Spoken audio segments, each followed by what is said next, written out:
morning reflection with me, Father Gerald Omunyin, from the Missionary Congregation of the Contemplative Evangelizers of the Heart of Christ. In the name of the Father, and of the Son, and of the Holy Spirit. Amen. Glory be to the Father, and to the Son, and to the Holy Spirit, as it was in the beginning, it's now and ever shall be, world without end. Amen. In the name of the Father, and of the Son, and of the Holy Spirit. Amen. I welcome you to this reflection. And today we look at healing and restoration through the blood of Jesus that makes all things new. The healing power of the most precious blood of Jesus. Dear listener, the mystery of the most precious blood of Jesus is not only a mystery of redemption and forgiveness.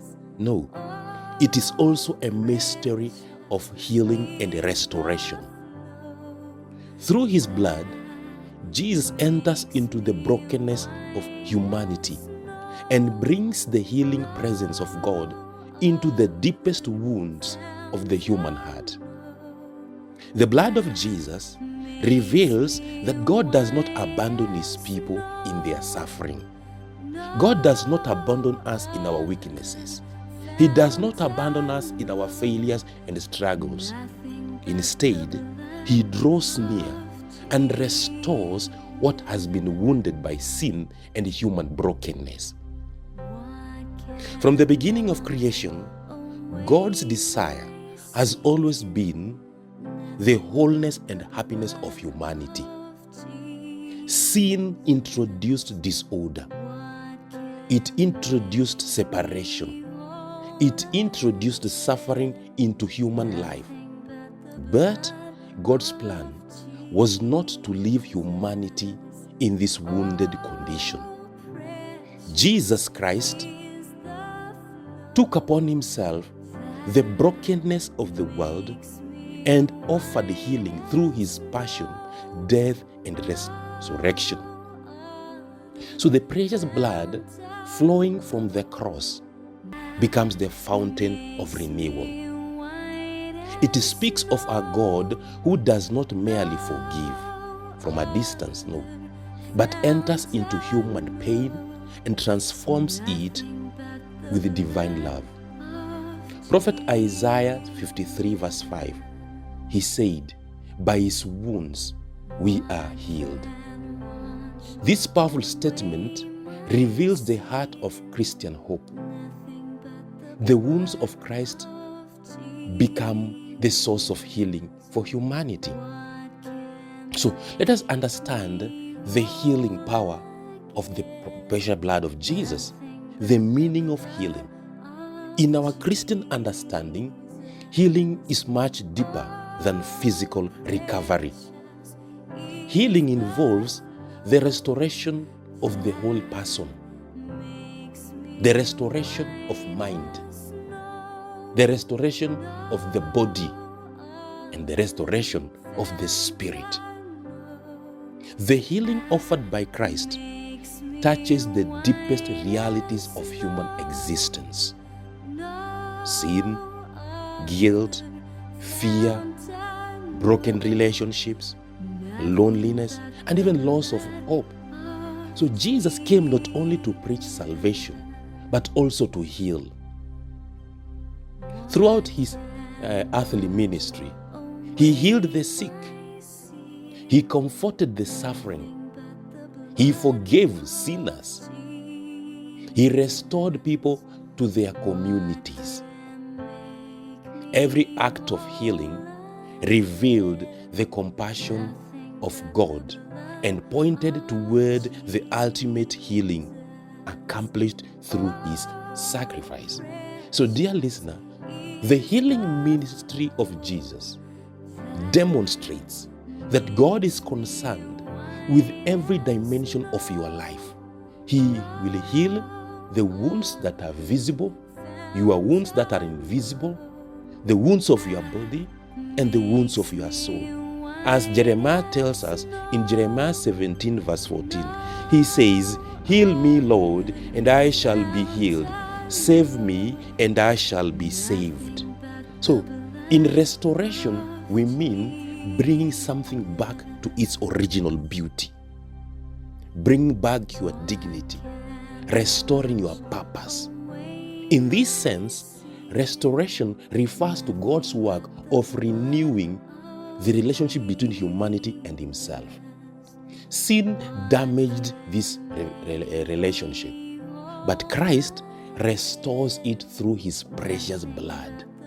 Through his sacrifice, humanity receives again the dignity of being children of God. So what do we say? The blood of Jesus restores what? The blood of Jesus will restore your broken relationship with God. The blood of Jesus will restore that lost peace within your heart. The blood of Jesus will restore hope in moments you feel you are in despair. The blood of Jesus will restore the dignity of your wounded life. The blood of Jesus will restore unity in your family. So the restoration offered by Christ is not merely returning to the past. No, it is being transformed into something new.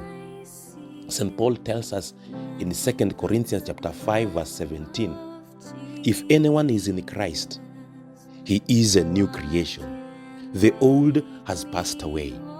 Behold, the new has come.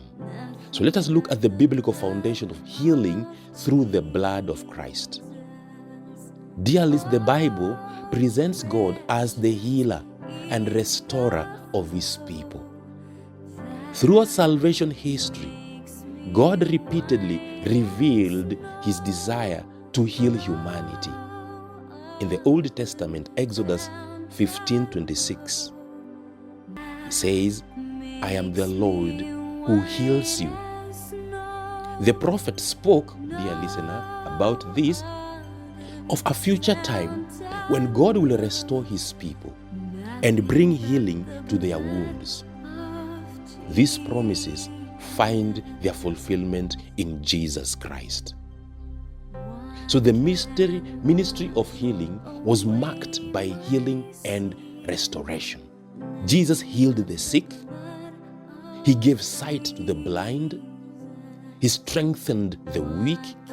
And above all, he restored sinners to a friendship with God. So the Gospel of Matthew describes Jesus' mission in Matthew chapter 8, verse 17. He took our illnesses and bore our diseases. This passage points toward the cross, when Christ carried not only physical suffering, but also the burden of human sin. So this greatest healing takes place through his passion. In 1 John chapter 1, verse 7, he says, the blood of Jesus, his son, cleanses us from all sin. So the blood of Christ cleanses the hurt, restores communion with God, and renews the human person. So the cross is the place where human suffering encounters divine love. At the Calvary, Jesus does not escape pain. He transforms it. His wounds become channels of grace and healing. So the wounded Christ reveals a profound mystery, that God is not distant from your human suffering. He enters into your suffering himself and transforms it through love. The pierced side of Christ becomes a symbol of overflowing mercy of God. In John chapter 19, verse 34, he says, one of the soldiers pierced his side with a spear, and at once there came out blood and water. The fathers of the church saw in the blood and water flowing from the side of Christ a sign of sacraments, especially the sacrament of Eucharist and baptism, through which we believers receive a new life. So the wound in Christ's side becomes the doorway through which humanity enters divine mercy. There's a beautiful Christian saying which expresses this truth. The wounds of Christ are the doors through which healing enters the world. So the Eucharist is the living encounter with the precious blood of Jesus. Why? In every celebration of the Holy Mass, we Catholics participate in the mystery of Christ's sacrifice and receive the grace of his saving presence. So the Eucharistic blood strengthens believers spiritually, nourishes faith, and brings healing to the soul. It reminds Christians that they do not journey alone, but are sustained by Christ's self-giving love.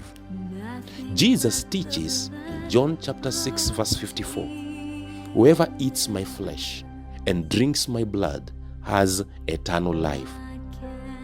So the Eucharist is therefore the source of spiritual renewal and restoration. It will give you strength to overcome sin and live according to the gospel. So the deepest wound of humanity is sin. Why? Because it separates people from God, from others, and even from themselves. But the precious blood of Jesus offers the medicine of mercy that heals this wound. From the sacrament of reconciliation, you as a believer experiences the cleansing power of Christ's sacrifice. As a sinner who approaches God with repentance, you encounter not rejection but compassion. So, the blood of Christ teaches that failure does not have the final word. God's mercy can restore even the most wounded heart. That's why Isaiah chapter 1 verse 18, the scripture says, "Though your sins are like scarlet, they shall be white as snow." The precious blood transforms guilt into forgiveness, weakness into strength, and despair into hope. So let us look at the message of saints on healing and restoration. So Saint Faustina Kowalska, she emphasized the infinite mercy of God. Through her spirituality, she reminded the church that the heart of Jesus is always open to receive sinners and to restore them through mercy. St. Catherine of Siena reflected deeply on the blood of Christ as the expression of God's mercy. She taught that the blood of Jesus cleanses the soul and draws the believer into deeper friendship with God. St. Gaspar promoted devotion to the precious blood as the source of renewal for individuals and society. He believed that the blood of Christ could transform hearts and bring spiritual restoration. I want to tell you one thing, dear listener. God does not simply repair the broken. He transforms the broken into instruments of His grace. Let us look at this modern world. In the modern world, we are carrying many wounds. You are carrying wounds of broken family, wounds of conflicts. You may carry wounds of loneliness. You may be carrying wounds of injustice, wounds of poverty, even loss of meaning. The message of the precious blood speaks directly to these realities. The church today is called to become a place of healing, a community where wounded people encounter the mercy of Christ. We Christians are called not only to receive healing, but also to become instruments of healing to others. So the precious blood inspires the church to, number one, to promote reconciliation in divided communities. It inspires the church to stand with those who suffer. The precious blood inspires the church to defend human dignity. The precious blood of Christ offers hope to those who feel forgotten. It inspires the church to build a culture of compassion and mercy. Dear listener, a wounded healer can bring comfort because they understand the pain of another. So through Christ's blood, the church becomes a witness that healing is possible. Allow Christ to heal your heart. So the devotion to the precious blood invites you as a believer to bring your wounds before Jesus. Many of us are carrying hidden burdens. You may be carrying regrets. You may be carrying fears. You may be carrying disappointments. You may be carrying struggles. But the cross reminds us that Jesus understands human suffering and he offers his healing presence. So the question for every Christian is not whether wounds exist, but whether we allow Christ to enter to those wounds and transform them. So the blood of Jesus invites you to surrender your pain and to receive his peace. Dear listener, the most precious blood of Jesus is a fountain of healing and restoration. It reminds you that God's love is greater than every wound you have. God's love is greater than every failure you experience. That God's love is greater than your every brokenness. So through his blood, Jesus restored friendship with God. He's healing wounded hearts. He's renewing communities and bringing hope to the world. In Revelation chapter 21 verse 4, the scripture promises he will wipe every tear from their eyes. And there will be no more death or mourning or crying. The precious blood continues to speak the eternal message. You are loved, you are forgiven, and you can be made anew. Where the blood of Christ flows, healing begins and a new life is born. May God bless you, dear listener. May he heal every area of your life that seems broken. May he restore your broken family. May he restore hope in you. Surrender to him. May he wipe every tear from your eyes. There will be no more crying, no more pain,